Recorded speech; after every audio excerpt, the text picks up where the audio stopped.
And I don't know, do I need to pull this? Oh, you'll be all right. You should be fine. But I said, I don't know if the reality is setting. It's setting in the closer now. And every morning when I get up and I look at my phone and the calendar, especially, I'm looking at it more than I'm looking at the time. Yeah.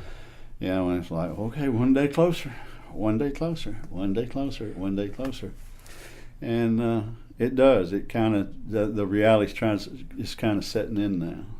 Well, you mentioned before where your calendar is getting lighter, and I think you're not seeing as many things, and you're like, wow, is that going to be the way it's going to be? And you're like, well, it's been interesting because the staff at the Marshal Service in Atlanta has reached out. I've been in touch with them for the last couple of weeks, since the confirmation come through, and they wanting to keep me updated with what's going on. And I told them, they asked me that. They said, do you mind? And I says, no, I appreciate it. It kind of gives me, he says, well, we'll let you know what's going on here and what's happening. And it was interesting this morning, right after you called, my phone rang, and it's the chief there in Atlanta, and he says, he was telling me that they were on their way to the Court of Appeals to do some things there, and he says, he said that the chief judge was asking, he said, I think it's like the third or fourth day I'm there, there's a new judge that just recently got appointed by the president. Yeah. Judge Ray is going to be sworn in, his investiture or whatever. And he said that normally the marshal calls court to order, or calls it to order, and he says, would you feel comfortable doing that? I said, I'd be honored to do that, and they went, well, great, we appreciate it. And so I said, shoot, yeah. I said, y'all just give me the script or whatever I'm supposed to say, right. And I have no problems with that. So it is. I mean, it's getting, I'm getting excited to hear of some of the stuff that's going on up there and things that I'll be involved in, and it's interesting. A lot of catch-up stuff is, from what I've been told, is that things that should have been done over the last several years. Always the first thing that you'll have to probably. Yeah, because I've. Not only am I coming in, but the chief, the chief deputy, is not new to the Marshal Service. He's been there quite a few years. I've met him before, but I know a lot of people around the state that know of him, and he's very highly regarded too. And he and I have been talking and getting to know each other there. But I look forward to working with him. I really do. He's a career member of the Marshal Service, and as are a lot of the people that's up there in Atlanta. They're all career people, so I'm looking forward to getting in there with them. Have you talked to, I'm sure you've done plenty of research about what the role is. Could you kind of share how things will be different as opposed to being a sheriff as a marshal? In the role? Realistically, I don't think I can, other than a few things. Of course, the U.S. Marshal Service is the oldest law enforcement agency in the nation. It was commissioned in 1789 by President Washington. It's changed its functions over the years, from where it was, and the primary function is the federal court system and the federal judges and prosecutors and the facilities and overseeing the safety and security of those places and those things. And But the U.S. Marshal Service has probably the largest fugitive task force, across this country. Right. And each district has, a branch of that, has a team. And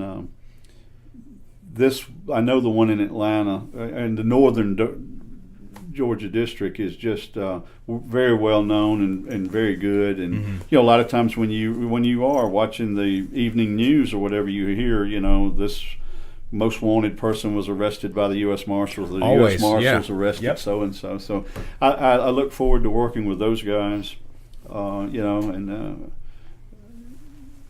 court system, learning all the judges, the prosecutors, the clerks, just. First of all, I can think just getting my feet wet of trying to meet everybody. That's going to be the big thing. Yeah. So, and kind of find my way around that building, because I've wandered this building now for 26 plus years, and really since it opened. This jail opened in 1991. So. That's right.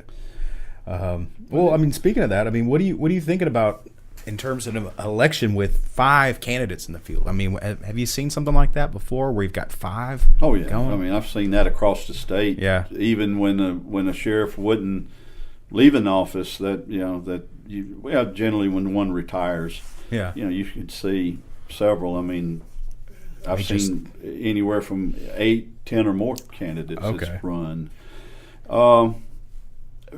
Nothing against anybody that's putting their name in the hat, but I hope, and I don't think so, because I think in my own way, when I first ran, you don't really understand the totality of the job. Yeah. You really don't. Yeah. Everybody comes in with that attitude that they're gonna change the world. A clean house. Yeah, well, but they're just gonna change the world. Yeah. They're gonna do everything. From one saying they're gonna build a new jail. It doesn't work that way. Right. That unfortunately, I mean, what you got to do first and foremost is assess, what you got and who you got, and learn from them. That's one of the things when I took office. The staff that was there, I didn't bring in a bunch of people because I worked there at the sheriff's office. I knew that the men and women that were there are very capable of doing the job. Yeah. And that's what I hope that the next person will do the same thing, that know that you've got many dedicated people. It's kind of in my new role coming up that I'm coming in, and there's people that's been there for 20 plus years and they know their jobs. Yeah. And I would look for them for the guidance to guide me, to learn. And I'm hoping that the next sheriff will do the same thing. Will give those men and women, because this county has been blessed with tremendous people. Yeah. And I can't say enough about the men and women that work out there at the sheriff's office. Some more than others. I mean that just do tremendous work each and every day. But what I love about, and I've talked to so many of the officers, that if an officer, whether it's someone on patrol or someone in the jail, when they see another one of their fellow workers that's not kind of pulling their weight, they encourage. I mean, it's not one of those things where they try to divide and split or whatever. I'm seeing them encouraging and bringing these people up and saying, hey, come on, we can do this together. We got to. And that's what I hope that first and foremost, come in and listen, and don't talk so much. Listen to what's going on out here, because these are the people that do the work. Yeah, I mean, they're the ones that are out here on the streets and in the jail each and every day, and in the courts each and every day. And I've always said that they do the work. I'm just the one that's been blessed to be able to lead them. Yeah, and just know it's a lot of work. Well, you've cited before your managerial style is not very micromanaging. I mean, you said you just basically surround yourself with capable people, and then you let them do it. And let them handle it. And I trust them to come to me when there's an issue or when there's a problem, but also come to me when something great's happened too. That's always and nice. Let me know that, yeah, because I want to know that. And that's why I always found out that you have that division command. Even though, I think we kind of changed, and it's not necessarily just here, it's a lot around the state. I see that chief deputy command structure kind of changed. Back in the day, it was the sheriff and then the chief deputy, and then, you had other supervisors. And I never thought that chief deputy needed to know everything that was going on. That's the duty of the sheriff. Mm-hmm. The duty of the sheriff, you should know everything that's going on within your office. Yeah. And the best way I found to do that was through the individual divisions, and go to those commanders and say, tell me what's happening. Or I could go to them and say, look, I'm here and there's an issue here. Yeah. What I didn't want to see was, I go to the chief deputy and say, hey, there's a problem in the jail. And they'd say, I'm on it as soon as I solve this issue in the patrol, No, that's my responsibility as sheriff to know all that. Yeah. And that's why you have to give those people, they're trained, they're experienced, they're knowledgeable. Let them do their job. Mm-hmm. And you'll see that it makes it for a whole lot easier. In 1993, when I first come into office, I had this thought process that I was going to make everybody happy. Boy, that didn't last long. I mean, I soon realized very quickly. I mean, I did because, again, when you're running for this office, you're going to tell people what you think they want to hear. Right. I'm going to do this, and I'm going to do that, and I'm going to do this. But the reality of it is, when you get in there, you're going to see that you're going to make some happy. And usually there is, when there's always two sides. One's going to be happy, one's not going to be so happy. Right. But you've got to be honest enough to tell those people that. If you can help them, you got to look them in the eye and say, yeah, I'm going to try my best to do what I can. But then in the same light, if you can't do it, you better be able to look them straight in the face and say, I can't do anything about that. Especially, you get calls from people that says, some family member got a ticket. Oh. Okay. Well, what was the ticket for? Speeding. What can you say? Slow down.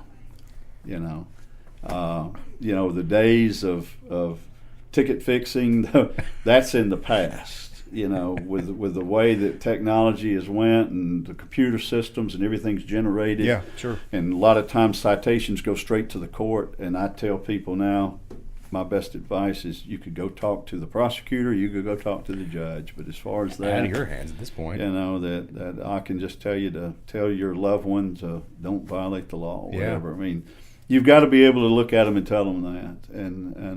And if they get mad, they get mad. But have you had issues with people actually getting defensive about, maybe take some personal responsibility? I have. I've had people that's come through the jail that was arrested themselves and called, and of course nothing was their fault. They didn't do anything. Right. It was the officer did this or the officer did that. Right. And the officer was mean and the officer did that. And I said, okay. I said, I understand that, but let's go back to why you were here in the first place. Mm-hmm. What happened? Well, they say allegedly I did this, or they, and you've got to kind of just have a conversation with them and let them see it, because nobody. That's something that I see more and more of in today's world is no one wants to take responsibility. Yeah. And that's one thing that I tell our officers, especially those that work in the jail and those that work on the road, when they're being sworn in, there's just a few things I like to go over with them, and one of them is take responsibility for your actions. Don't try to put it off on someone else. Unfortunately, when we have to do some disciplinary action with an employee, more than likely they come in and they'll say, well, so-and-so did this. I said, well, we're not talking about so-and-so. We're talking about you. Mm-hmm. This is what I'm interested in right now. Yeah. What did you do? And I always tell them, accept responsibility for your actions. Mm. And I think that if people will do that, and that's just, I've had very few rules, my main rule, and I think I've got it posted up at the office, it said something that, these are the rules. Number one, follow the rules. Just do the right thing. You're trained. You have the knowledge. You have the experience. Do what That's why you're here. Do what you've been taught to do. Yeah. And you're going to be fine. Yeah. Well, I mean, and I don't know. I think maybe even Tony Brown had mentioned that too, where it's getting harder for people to kind of accept that kind of responsibility, like parents, and even adults now. Yeah. It's always, well, it's someone else, because it's all very. It is. I mean, you see that. I mean, that's been around for a while, but you just see, and it just seems like maybe it comes around. Yeah. And it goes full circle, but you're seeing a lot of it nowadays. And no one wants to take it. But I don't only see that in law enforcement. I see that, in politics, and I see that everywhere around. No one wants to take responsibility anymore. And if everyone did, then I think we'd be better off. Yeah. And I mean, and that, like you said, with the sheriff, I mean, that is, the buck stops here. I mean, leading by example, you can't pass responsibility off on anyone else. Why should anyone else? That's right. Outside of my office door for years, I've got a set of steer horns that's hung up over the door. And, someone took, they said, oh, you're kind of a Western guy. You like, I says, no, that right there just tells you the bull stops right here. So don't bring it in the door. Yeah, that's it right. Stops right there at the door. Well, speaking about the election, I just want to jump back to, I guess, 92, because I think everyone that I've spoken to, they just remember it as one of the cleanest races ever conducted in the county. Can you talk a little bit about it, just starting with like that whole decision to run in the first place?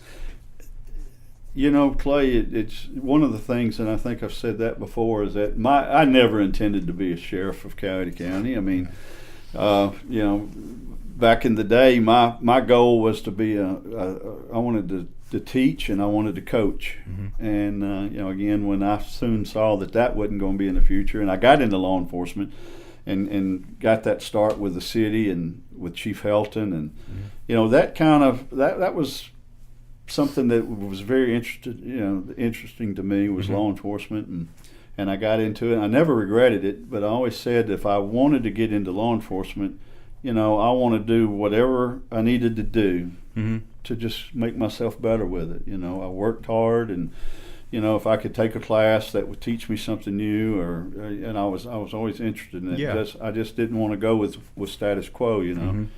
And you know, there's a majority of the officers that work today are like that. You've got a few that come in and they're satisfied with what they do, you know, and that's nothing wrong with that. I got people now working out at the office. There's some that work in the jail. They don't want to do anything but work in the jail, and I don't think that's wrong. They're learning, mm-hmm. and the same thing in patrol, and the same thing in investigations. But it was that way with me. But I don't know. I think it really started probably somewhere around 91. Mm-hmm. I guess it was 90 or 91. I started having people. I mean, because I was an investigator here, yeah. And I had contact with a lot of people, but I had people coming to me and saying, "You ought to run for sheriff," and I was like, "Well, no, I work for the sheriff," and I had some people say, "No, there's going to be another sheriff here in this county," and I went, "Really?" Mm-hmm. And that was kind of a reoccurring theme. I mean, I kept hearing it, and you know, so it was a long, thought out decision that my wife. I didn't take this by myself, you know. Bev and I, because at the time we had Kirby was young. She mm-hmm. was like 2 years old, right? And you know, it was a big decision to make. And but somewhere early 1992, I came home and I told her. Mm-hmm. I said, "I think I'm going to make a run for sheriff." And she's been very supportive the whole time. Yeah. Knowing that when I left, and that was the thing about it, when I left the sheriff's office to run, you know, my job was campaigning 24 hours a day. I did not have a job. Yeah. I did do a little umpiring through the rec department. Yeah. I got into umpiring a little bit, you know, some ball games, and that kind of helped supplement, you know, money. But, you know, Bev and I had a lot of decisions to make because at that time she was, you know, with the school system, mm-hmm. had been with the school system, and she had just a fantastic career with the system and worked her way up from teacher to assistant principal and then to principal, and you know she had a wonderful career. But you know the bulk of the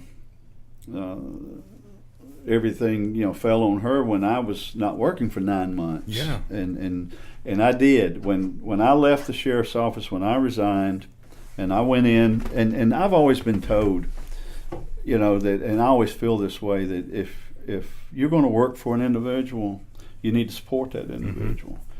Mm-hmm. If you don't feel like you can support that person, then you need to go find someone in some place that you can support. Right. And it had gotten to where I just could not do that anymore. So I never was trying to be, you know, I never went behind anyone's back. I was front and honest, and that's when I walked into the sheriff's office and told him, I says, I'm resigning. Yeah. And what did he say? Well, at that time, he says if I would just let him, you know, go another term, and then, you know, it could be mine after that. And I thought, no, I've already made that announcement. I better follow through on my plans there. So I came out and I ran, and each day, this county was my office, so to speak. Yeah, you're right. I had, at that time, I had a little Nissan pickup truck. And I put a lot of miles on that truck, and I'd always said I was going to keep them. The shoes I wore, because every day I'd get up, and it wasn't just in old blue jeans or shorts or whatever. I got up, I got dressed just like I was going to work as an investigator. I put on a tie. Mm-hmm. I'd get out here in the community, and I kid you not, at the end of that 1992, I literally had holes in my shoes where I'd walked. I got out here and I walked. I walked through neighborhoods. I went through businesses.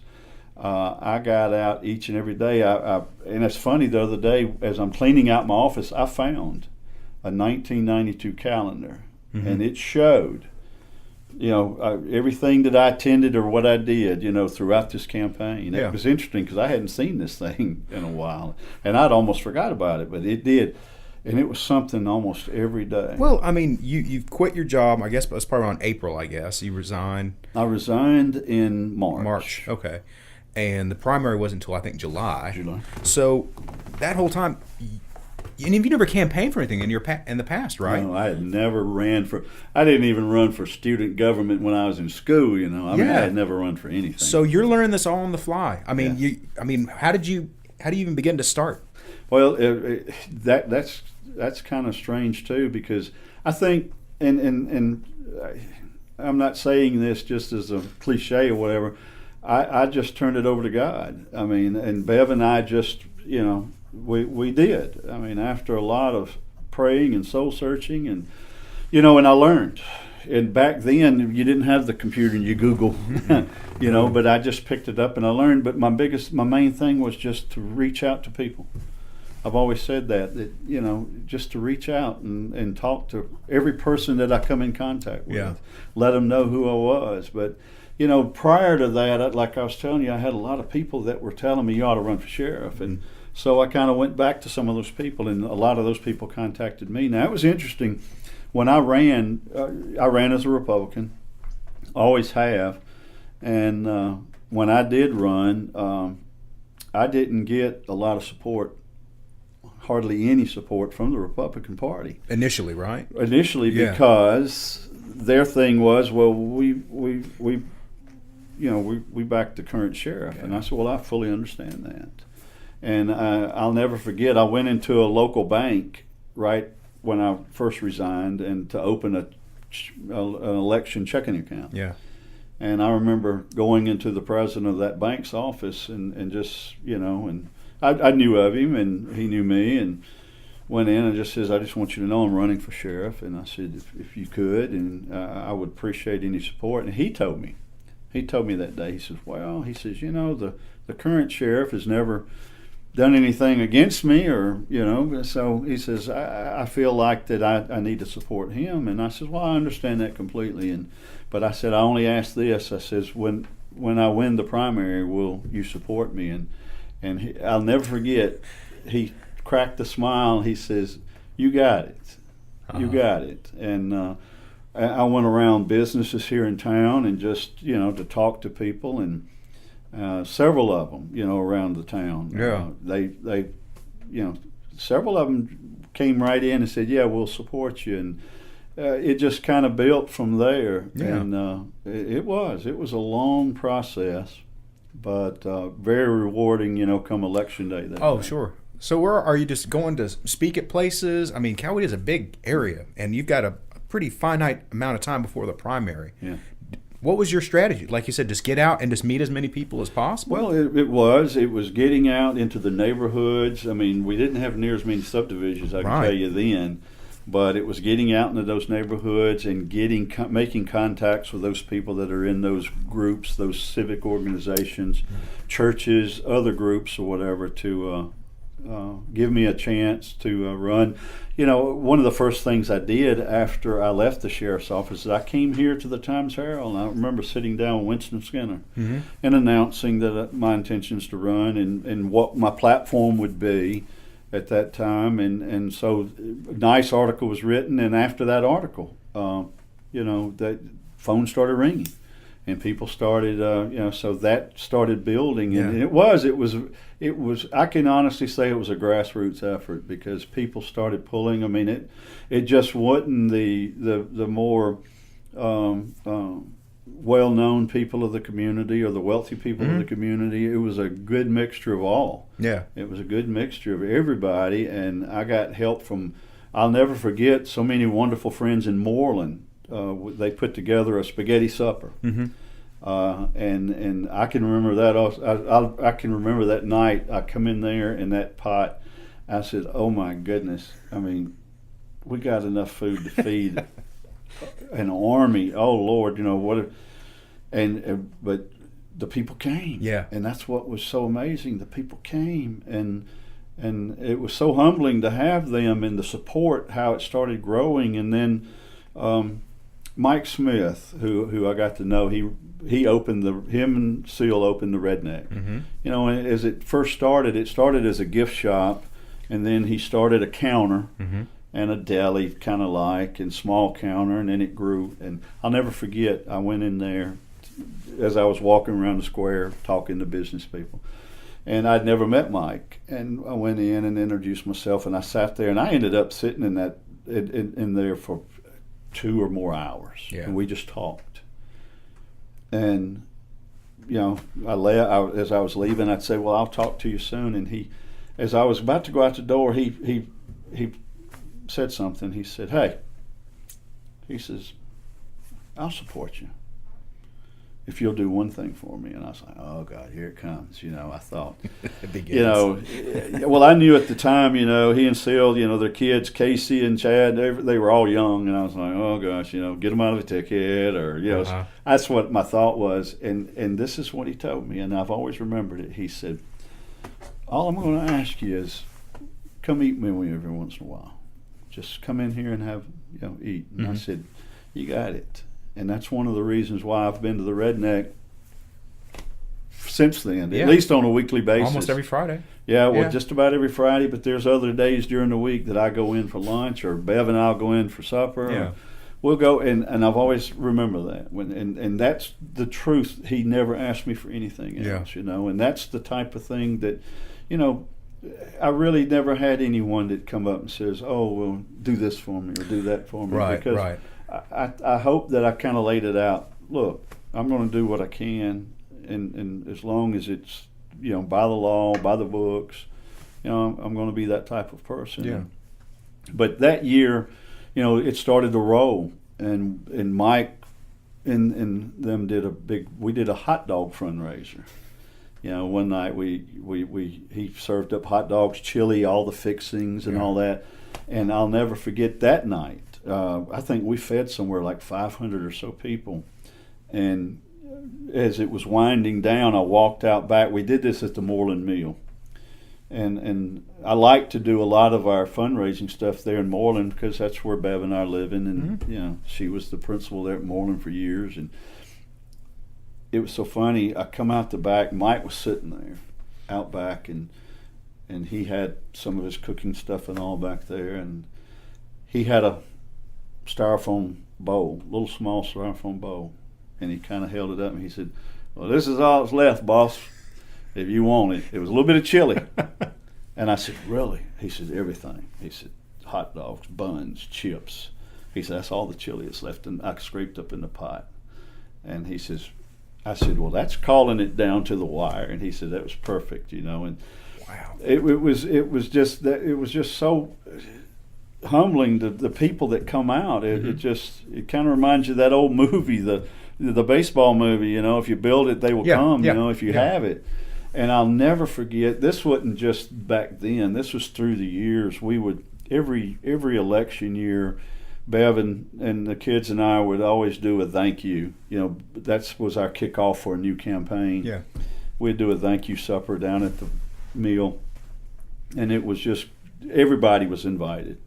You know, I didn't put a thing in the mail and say, "Hey, it's $100 to sponsor or $200 to sponsor or whatever." Just come eat with us, and we want to thank you. And of course, people were so generous, and they donated and they gave and they contributed to the campaign. But I'll never forget Congressman. I don't know if Lynn was the congressman at that time or he was still in the House of Representatives here in Georgia. I'll never forget. He walked in one night and he says, "You're the only person I know that can draw a crowd like this." He said, "No one can draw a crowd." He says, I mean, because every time, I mean, 500-600 people or more would show up at these dinners or whatever we had. It was just overwhelming. The support and all. Yeah. It was great, and that just kind of kicked you on to want to do more and to get through that primary and to win as decisive as we won in a landslide. It was very much. What were you hearing? Because in the article I read from the primary, Hammett cited an anti-incumbent atmosphere, saying that was he didn't fail as a sheriff, failed as a politician, and but I mean, a decisive 80-20 ratio. What were you hearing from supporters to say what was on their mind when you were talking to them? Just they wanted someone that would be accessible and be there and listen to them and that's what I always told them. I said, well, I'll do that. I'll listen to what you've got to say. And again, it goes back to, I says, I make you happy. I might not make you happy, but I'm not going to pander. And that's one thing that I've kind of stuck to my guns throughout my career is I'm not going to just say something to make you, to make you happy, just to satisfy you, to get you out of my office or whatever like that. I'm going to tell you the truth. And then it was funny because those same people, and I don't hold anything against them. I understood them completely that were in the Republican Party and they had been supportive of the incumbent. And see, back in those days, a party supported their incumbent. I understand it. Where today it's dog eat dog world. You got so much split in parties, whether it's Republican or Democrat or whatever. Yeah. It's dog eat dog world. But they were very supportive of that. But I'll never forget that night. I got home. We were up at the county building or watching the votes come in. And when I got home, my phone started ringing off the hook, and it was the leaders of the Republican Party saying, okay, we're with you. We're right behind you. And I appreciated that. I said, okay, let's move forward. Yeah. And some of them were saying, okay, you need to do this, this, this. And I said, I appreciate it. And I appreciate your support, but I'm going to be me. Yeah. And I'm going to continue to be me throughout now the general election. Were they suggesting platform? Well, not so much platform. It's just, be here, do this, be dressed this way, talk, say this, say that. And I appreciated them. And a lot of them, and I'm not saying that I just said no to everything that they suggested, but, I was going to be me. I wasn't going to be somebody else that I wasn't. Yeah. I was always going to continue to still be me. And, so we then started a whole new race, like you said, with Rodney, and that was a totally different one from the first one. Right. I mean, because Rodney and I had been knowing each other. We worked together at Newnan Police Department for years, and had known him. Wonderful guy, wonderful friend of mine, and still is today. And I really, it was a clean campaign, like I said. Neither. If somebody asked me, I'd say, hey, I like Rodney. He's a real nice guy. Yeah. And I'd even throughout the campaign had said, look, when I get elected, I'd love to have him come and join the team and work with us. Yeah. Made that very known right up to the fact because he's a very experienced and knowledgeable lawman, and who wouldn't want to have someone like that on your team? Yeah. And so that one rocked on. Do you think it's still possible to run a campaign like that nowadays? I don't think so. I mean, things have changed so much the way, because back in those days, you had, of course, you had, like you still do today, you got mailers, that you print out. But newspaper was our biggest source of getting information out. Radio, and back then local radio, and now it's not. It's all this social media, and unfortunately, I just didn't get on that bus. Maybe like I should, because I still don't tweet or twit or whatever, and I've gotten now to where I don't Facebook. I did create a Facebook account one time, and that was just to comment on something that was in the paper. And I've never, now if I want to do something, I don't know what the password I don't know any of the things anymore. Yeah. But my wife, when I'm at home, I might look at her Facebook and just to see but that's about the extent of my social media. outbreak there. Yeah. But no, you can't. Campaigning today is totally different than it used to be. It looks scary. I wouldn't want to be involved. Well, that's one of the things. I've been blessed to run 7 elections. And to run unopposed 5 of those 7. The toughest was in '92. To run against an incumbent. Yeah. To beat an incumbent, and then to run against a very formidable opponent in Rodney. And then go the next 2 election cycles unopposed, and then the third one, you just have someone that the reality shouldn't even have run in the first place, but you still have to get out there and you got to campaign. Absolutely. I love it because I still see people today that I can walk into a business, a restaurant, whatever, and somebody will say, "Oh, you're out campaigning today." I said, "I do that every day." As an elected official, you've got to be out there every day. And I made the comment too to my staff and to people that, for 26 years as sheriff, I can honestly say I never had one of those days where I just didn't want to go to work. Yeah.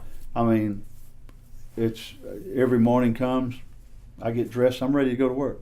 Yeah. I'm ready to see what has gone on, what's going to go on, what do we got to do. I mean, I'm always looking forward to that. And then on my way home at nights, I'm always kind of rehashing my day and trying to figure out, okay, what did we learn today? Mm-hmm. And I've always tried to instill that. I've always tried to instill that in my own children when they were growing up. Go through your day and realize, what did you learn? And I try to do that with the men and women there at the office. Yeah. Learn something new every day. Take something home with you, and recognize it. And I think it makes you a better person tomorrow. Absolutely. I mean, that's exactly it. One of the things I was going to ask you about, we've kind of talked about in the past with technology and things like that, in terms of the sheriff's office kind of embracing it, not throwing all in, but at a good speed, and it's kept us ahead of the curve. I was going to ask you about the Rainwater case and how that all kind of maybe it tied in, because obviously Lamar had the John Wallace saga under his term. I mean, clearly it's under yours with Rainwater. What are your thoughts on that now? That was a case in 1990 when it happened. I was in investigations. Of course, number one, it was just horrific when it happened, because it was my neighbor. It was someone that I really looked up to, Mr. Joe Rainwater. I always say that when we bought the property, Bev and I bought the property, was almost right across the street from Mr. Joe. And from that day, when we were just walking the property, I met him and we became friends. And Mr. Joe was that neighbor. I could come home at the end of the day and I would stop at the top of the driveway and check the mailbox. And if he saw me, sometimes it was just a wave, but sometimes we'd meet right up there and we'd talk. And he could tell me every car that come down that road that day. Mm-hmm. I mean, because he was a hard-working, individual. Loved the land, dairy farmer. Yeah. And he was always out there, and he could tell you what was going on. And I'll never forget when we built our house, got a call, and Mr. Joe and one of his sons, they saw a car going down our driveway when the house was under construction. They actually went over there and checked it out. And it was another young guy that lived down the street, was coming home one night, and he just was interested. He said, "Hey, I saw where they cut this driveway in." He just rode that back to see what it was. But that's the type of neighbor he was. Wow. He was such. He was watching our neighborhood, our community, and that's what was such a shock to find what happened there that day, because earlier that day we had been working another homicide that happened in Sharpsburg. At the graveyard. No, this one actually happened in a barn. Okay. On Highway 54 outside of Sharpsburg. Wow. Where apparently I think it was a drug deal that had gone bad, and what had happened was an individual was chased down the road, and went around the house and was shot, and the people called, and we find an individual with a gunshot wound in a yard. And we were actually, the sheriff's office was working that, and it wasn't until, and see, that day, that next day, I was off.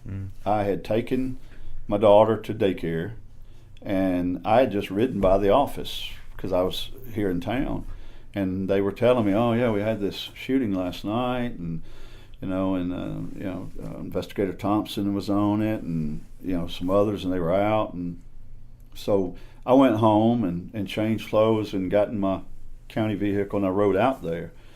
And while we were there, then a call came in that another body was found in a barn right down the road from there. So now we had two, and that case started unfolding, and it was found, an individual was arrested, and it was somewhat from a drug deal that had gone bad. And then while we were wrapping that case up at that barn, because GBI was there and us, and we were leaving. It was like 4 or 5 o'clock in the evening, best I can recall. And several of us had left, and we went to Arby's right up from the sheriff's office because we hadn't had lunch, and we went to get something to eat and had a walkie-talkies out, and somebody had the walkie-talkie, and they called. And I'll never forget, on the radio, they said 10:43 at, I don't remember, Martin Mill Road, and I was like, they got to be wrong. That's the 10 codes, that's a murder or a homicide. We're like, what? And so we all head out of the Arby's, and we're going down, and I'll never forget because I went in on the Highway 16 roadside, and because I was saying, oh, that's down there towards Newnan Salvage Company. Mm-hmm. Well, no, it wasn't. I kept following. I turned up Martin Mill, and was heading up, and I was like, wait a minute, we kept getting closer and closer towards my house. Yeah. And then I realized, good night, it's the Rainwater house.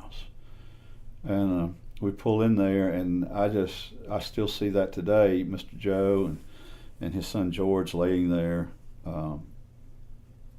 I was like, oh my goodness, just one of the first things, once we secured the scene and deputies were there and they were roping things off, my first thing, I knew my wife and daughter was at home by that time, and I said, hey, guys, I gotta go check something. I went over to the house, and Bev and Kirby were there, and they were okay. And of course, back in the 90s, see, Kirby wasn't even a year old. And I remember telling my wife, I said, get stuff together and go to your mom's. I don't want you here. Go to your mom's for right now. And she was like, what? And I said, just go to your mom's. I'll tell you. We'll talk about it later. And I helped her gather some stuff, and they took off, and I went back over. But it was just a totally different day than I've ever experienced. I think anyone in law enforcement ever experienced here locally. I mean, you just got off of working 2 homicides, and now you got 2 more. Yeah, in 1990. Yeah, and so it all started out. GBI was still around. They come over there and they started processing, and I'll never forget, in that house on the stove, on the wood burning stove, at the fireplace was a cigarette. It was laid out on the top of it, and it was burnt. There was just a long ash and a filter. It's like somebody smoked a cigarette, just laid it down. And I just didn't think that was normal for the owner of the house to do that. Mm-hmm. The owner of the house, I know the owner of the house, they're not going to do that. And I'll never forget asking the crime scene technician that was with the GBI that was processing the house, I said, did you get the cigarette butt? And he said, I photographed it. And I said, no, did you get the cigarette butt? And he says, I photographed it. I measured it. I've got everything. I got everything. I said, but did you get the cigarette butt? And he kept saying, and I said, get the cigarette butt. And he was like, why? I says, just get the cigarette butt. We can identify a person smoking that brand of cigarettes. Mm-hmm. I mean, DNA, I didn't say get the cigarette butt for the purpose of DNA. Yeah. That wasn't anything that we were doing back then those days. And so he did. He kind of got mad at me. Pretty begrudgingly, I bet. Yeah, he did. He went back in there with a bag and do my job. Through the thing. Yeah, it was like that. Yeah. And he put the bag and he bagged it and he tagged it properly and that was it. We started and I remember we were putting out lookouts and interviewing people and I mean we were going all the way around but as that case just the first week and the second week it just started and we're like, oh my gosh, I said, I know this case can be solved. Well, we had an individual down off of Highway 54 that ran off of Gordon Road that came forward that had a suspicious activity there in the yard where a van pulled up and was asking for somebody. It was very, it just kind of took him, and so we had a forensic artist come in, and they drew, based on the person's description, and so we started putting that out. That picture. We're looking for a person of interest in a van, that had a distinct marking on the side of it, and we even had a description of the artist drew the van, and that's what we were really pushing out to all the news stations and everybody. That's what we was trying to get that information out, and it just didn't seem like we were going anywhere. It just seems like you'd get somewhere and it was like a roller coaster ride. And that just kind of went on, and it just kind of dried up. And of course, then other things happened, in '91 and '90. We kept working in '92, and then I chose to run for sheriff and leave the office. But I always said that was a case that was going to have priority. I always felt I knew that case could be solved. I didn't expect it to be solved how it was solved, though. And that's one of the first things when I came back in '93. I put some guys on it and said, let's go back through this. All of this was in a box. I mean, all this information that had been gathered was in a box in a closet. And I said, pull it out. And we set up in a conference room there at the sheriff's office, and we started working that thing. And it was. Sometimes you thought, okay, we're on the right track. No, you didn't. I mean, it was like we were going in and out of rabbit holes. It was just, like I said, that roller coaster up and down, and it was just exhausting. And it just kind of went dormant there again for a while. And then the talk of DNA started coming, out. It was like mid-'90s? Yeah. Okay. And mid to late '90s. And I know that the legislature was looking at doing DNA testing, and they wanted to start it by testing individuals that had been sentenced to the state prison system. And they said that way they could build a database, and maybe it would help with other crimes and offenses. And I remember back in those days, Mark Taylor was the lieutenant governor, and he was one that really kind of pushed this legislation for DNA testing. And so when the DNA testing and all started, we were going back through the case, and it was just, I think, by chance that they were going through the evidence that had been collected, and we come across the bag with a cigarette butt. And we're like, all this time we were it was a specific brand. Back in the day, it was known as an off-brand, but nowadays it's probably more common, I guess. I don't know. And we says, that's what we were always thinking. We'll run across a guy that maybe smokes this kind of brand.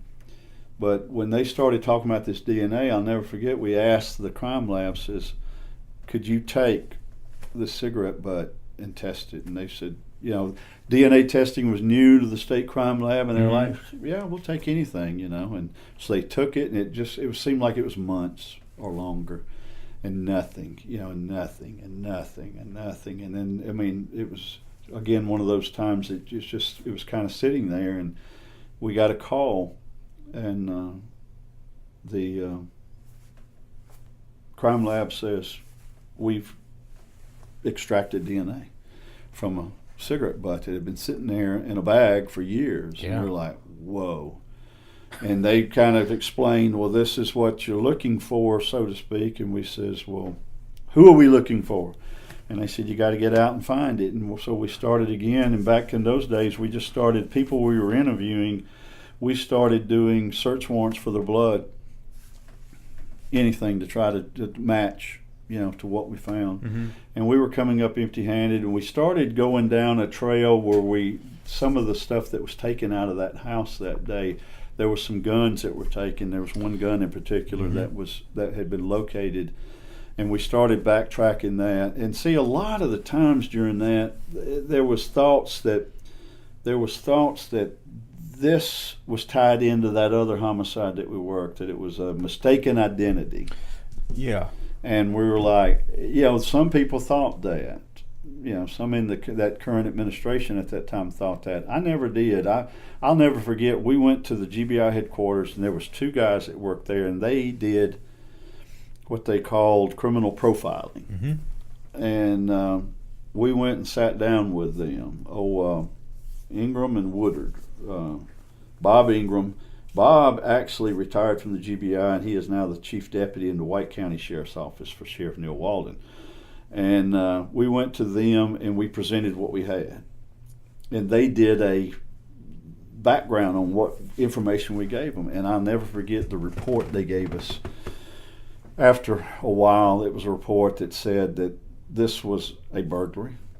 And it was somebody that has evidently been caught before, and they were going to take no witnesses this time. They've done time before, and they said there was more than one, and that there's at least one is going to be a weak link. If you ever find that weak link, that'll lead you to the killer. I mean, this thing it was just amazing. Was this all just based off what was collected at the scene? They were able to make this profile of who this.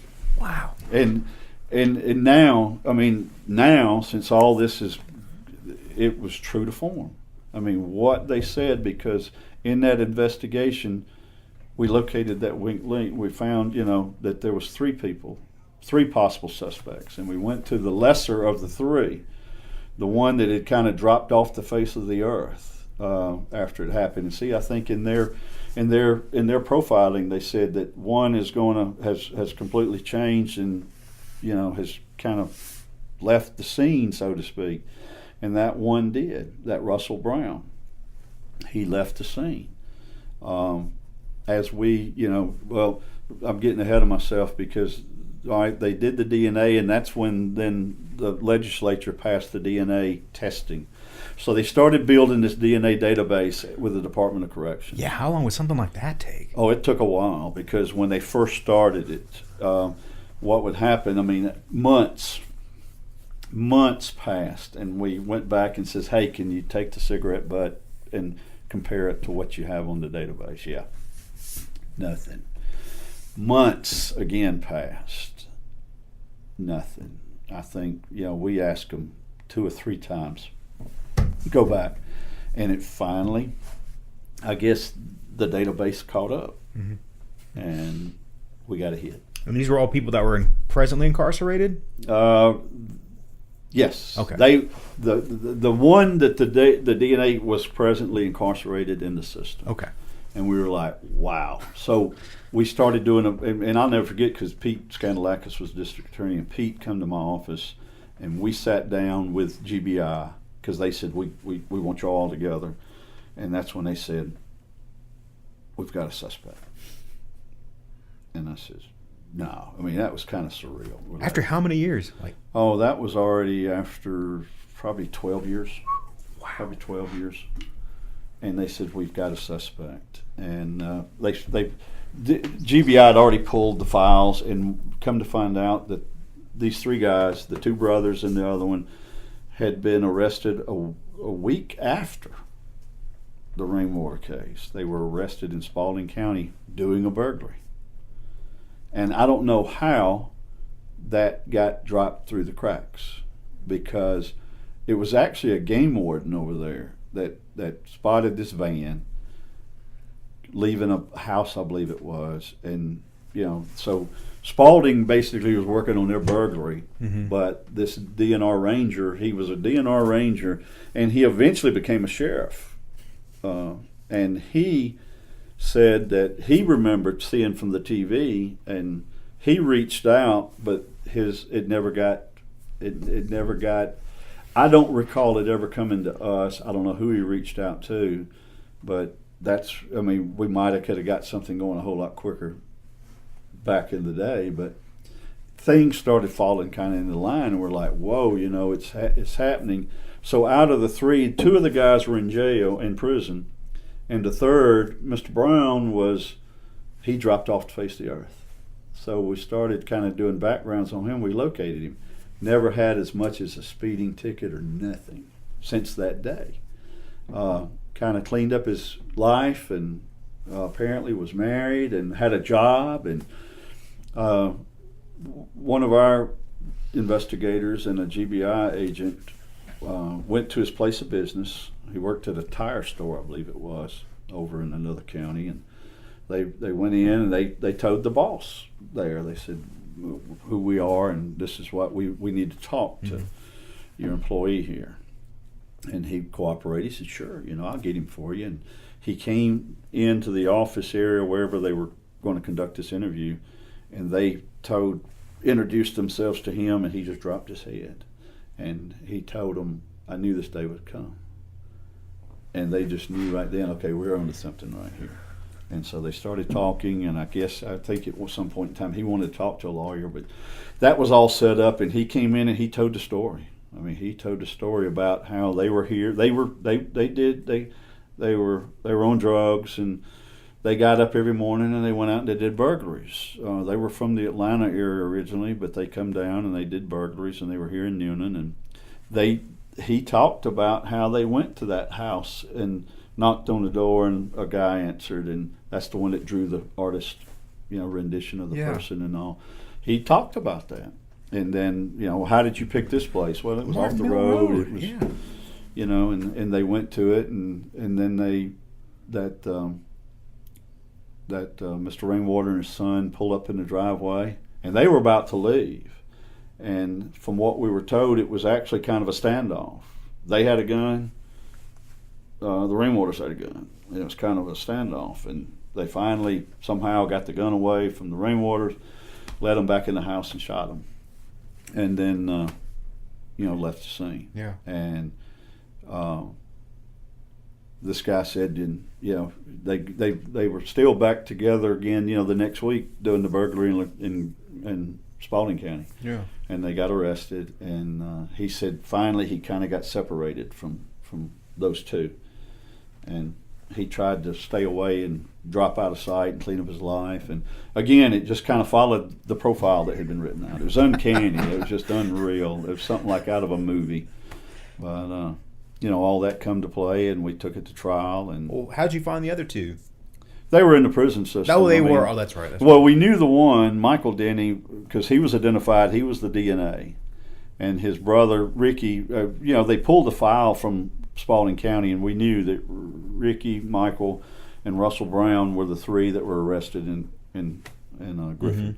And they were in a van, and that's how they did the burglaries. And we even went to try to find the van, but the van we've tracked it all the way down to a salvage yard, and the salvage yard still had the records where it was crushed. So we didn't get the van, but of course you're still talking a dozen years after the fact. Yeah. But the biggest, the main thing that this whole case hinged on was the cigarette butt. Yeah. That cigarette butt is what opened up this whole case. Man. And took it to trial, and they were found guilty. Of course, Mr. Brown turned state's evidence and cooperated, and his testimony is what kind of sealed the deal. That and the DNA, because I'll never forget when the crime lab chemist come in, and they were talking all this DNA jargon, and I'll never forget the district attorney that was I think it was Pete was prosecuting, asked, what's the chances of this not being him? I mean, it was like one in so many quadrillions or whatever. Yeah. It was unreal. I mean, it pretty much told the jury and everyone there, without it, that's him. Yeah. That's him. That's the individual that was smoking that cigarette that day. Was that, I think that was 2002 maybe? Yeah. Trial? Well, the 2004, I think, was when we actually went to trial. Okay. Had there been a lot of DNA entered as evidence at that point, or is that still kind of a relatively new thing to try to enter into a prosecution? I think it was it was new. I mean, it was all new at that time. But, you know, since that time, you know, we've used DNA, never a cigarette butt since that day, but we've used blood and, you know, found at crime scenes and all that we've been able to tie into other cases. Yeah. You know, and we've been able to solve cases through that.